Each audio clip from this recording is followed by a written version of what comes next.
reducing the algebraic fraction. يعني ايه reducing؟ يعني simplify. find in the simplest form. هو هنا برضو في السؤال بيقول لي simplify ال n of x and find the domain. يبقى انا الاول هعمل simplify، بعد كده هجيب الدومين. علشان اعمل simplify يبقى هعمل factorize. اللي هقدر اعمل له factorize سواء من النيوميريتور او الدينومينيتور هعمله. يبقى اول حاجه النيوميريتور 4x باور 2 minus 2x اقدر اعملها factorize، اقدر اخد common factor. ما بين ال 4 وال 2 اقدر اخد ال 2 common factor، وما بين ال x2 وال x1 اقدر اخد ال x باور 1 common factor، يبقى اقدر اخد 2x وافتح براكت اعمل division 4 divide 2 ب 2 x باور 2 divide x ب x، بعدين نيجاتيف 2 divide 2 بنيجاتيف 1، وطبعا x divide x ب 1 كده كده كتبناه. اوكي نقفل البراكت تحت 2x. دلوقتي بقى في عندي 2x فوق و 2x تحت. قبل ما ابتدي اكنسل اشطب ال 2x مع 2x لازم اجيب الدومين. ليه؟ لان انا لو شطبت ال 2x اللي تحت ما بقاش عندي دينومينيتور، يبقى الدومين ايكوال ايه؟ يبقى قبل ما ابتدي اكنسل المرحله اللي قبل ما ابتدي اعمل السمبليفاي واكنسل التو نمبرز اللي في هو الكومن اللي ما بين النيوميريتور والدينومينيتور لازم اجيب الدومين. الدومين هنا هيبقى ايكوال ايه؟ طبعا اللي هو السيت اوف زيروز اوف الدينومينيتور 2x ايكوال 0، يبقى منها الاكس بزيرو، يبقى الار ديفرنس الزيرو. الدومين اوف الان اوف اكس ايكوال الار ديفرنس الايه؟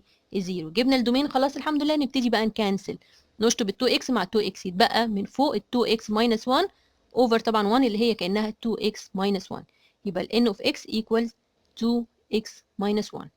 again بيقول لي simplify and find the domain.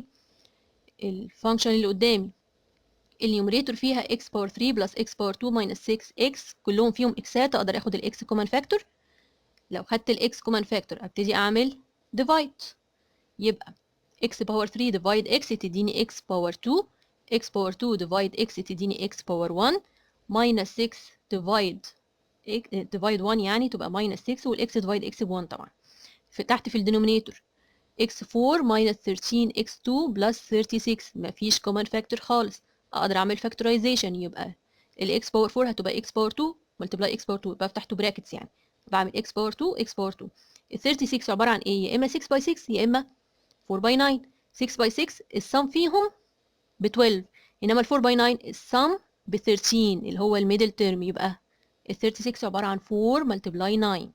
اوكي الساين بوزيتيف اللي قدام ال 36 معناها ان التو ساينز اللي عندي زي بعض ونفس الساين بتاعت الميدل تيرم اللي هو النيجاتيف، يبقى الاثنين بالنيجاتيف، يبقى x باور 2 ماينس 4 ملتبلاي x باور 2 ماينس 9.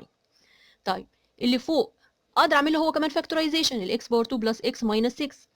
ال 6 دي عباره عن 2 باي 3، الديفرنس ما بينهم ب 1 صح، يبقى x ملتبلاي x ماينس 2 وx بلس 3. اوكي دلوقتي بقى في عندي فوق x ماينس 2 وتحت x ماينس 2، فوق x بلس 3 وتحت x بلس 3. بس قبل ما ابتدي بقى اكنسل اللي شبه بعض اللي هم الكومن فاكتورز اللي شبه بعضهم لازم اجيب ايه؟ الدومين.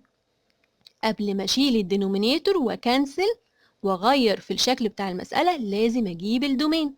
الدومين هنا ايكوال ايه؟ 4 حاجات اهو قدامي، 4 براكتس في الدينومينيتور.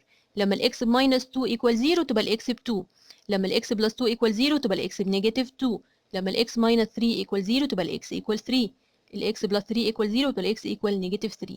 يبقى الدومين هو الار ديفرنس الايه؟ الفور elements اللي طلعوا عندي اللي هم 2 والنيجاتيف 2 وال3 والنيجاتيف 3. جبت الدومين كده خلاص، ابتدي بقى ايه؟ اكنسل الحاجات اللي شبه بعض في النيوميريتور والدينومينيتور. يبقى هشيل الاكس ماينس 2 مع الاكس ماينس 2، اكس بلس 3 من فوق مع الاكس بلس 3 في الدينومينيتور، يتبقى من فوق اكس ومن تحت في الدينومينيتور اكس بلس 2 ملتبلاي اكس ماينس 3. اوكي يبقى ادي الفانكشن او الفراكشن في السمبلس فورم بتاعته وجبنا الدومين.